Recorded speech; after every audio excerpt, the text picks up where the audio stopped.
Dream board statistics में आप सबका हार्दिक स्वागत है। आज हम लोग सॉल्व करने वाले हैं Indian statistical service, Indian economical service 2022 general studies question number 2A। आइए क्वेश्चन देख लेते हैं। Why are the farmers of India still haunted by recurrence of drought and flood despite river valley planning? तो river valley planning के बाद भी क्यों हमारे इंडिया के farmers are haunted of the recurrence of drought and flood? तो आइए answer देख लेते हैं। The farmers of India continue to be haunted by the recurrence of drought and flood despite river valley planning due to a combination of factors. While river valley planning plays a significant role in managing water resource and mitigating the impact of natural disaster. तो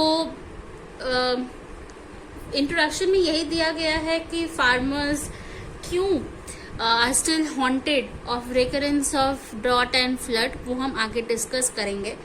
also the river valley planning plays a significant role, बहुत ही एक significant role play करता है managing of water resource में और mitigating the impact of natural disasters. Natural disasters यानी flood, drought, ये सारे जो नेचुरल कैलामिटीज होते हैं ये सब। तो आइए एक एक करके फैक्टर्स देख लेते हैं। Number 1, the scale and diversity of India's agriculture landscape poses significant challenges. India is a vast country with diverse climatic zones and varied topography. River valley planning, although beneficial in certain regions, cannot completely eradicate the impact of extreme weather events such as droughts and floods. Some areas may still experience water scarcity due to inadequate water distribution infrastructure or insufficient rainfall. तो India is a diversified country. यहाँ पे जितना भी river valley planning कर ले हम, फिर भी चैलेंजेस रहती हैं क्योंकि हर एक जोन में अलग अलग क्लाइमेटिक जोन्स हैं, अलग अलग टोपोग्राफी है। तो इस वजह से रिवर वैली प्लानिंग कुछ हद तक ड्रॉट्स एंड फ्लड्स को कम करता है, पर जहाँ पे एक्सट्रीम वेदर कंडीशंस है, जहाँ पे रेनफॉल नहीं होता या जहाँ पे ज्यादा रेनफॉल होता है वेदर चेंजेस के वजह से, जहाँ पे इंफ्रास्ट्रक्चर उतना अच्छा नहीं है, वहां पे रिवर वैली प्लानिंग भी कुछ नहीं कर सकता। Next point, climate change has amplified the frequency and intensity of extreme weather events. Rising temperature, erratic rainfall patterns, and increased occurrence of severe storms and further exacerbate the vulnerability of farmers.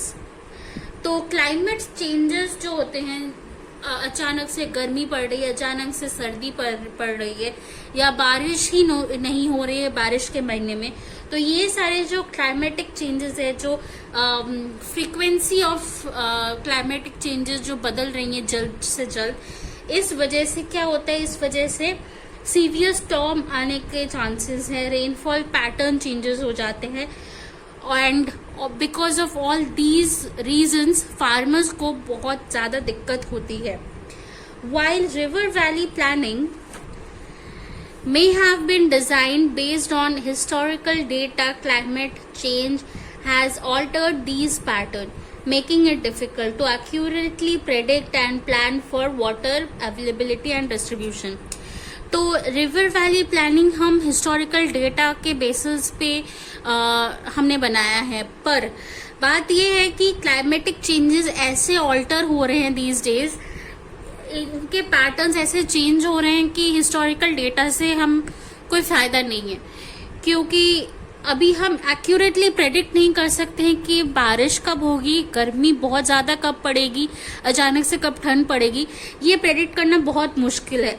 जिस वजह से हम water distribution का planning और water availability का planning भी हम नहीं बता सकते कि आगे क्या होने वाला है। Next point, the socio-economic factors influencing farming practices and resources management cannot be overlooked.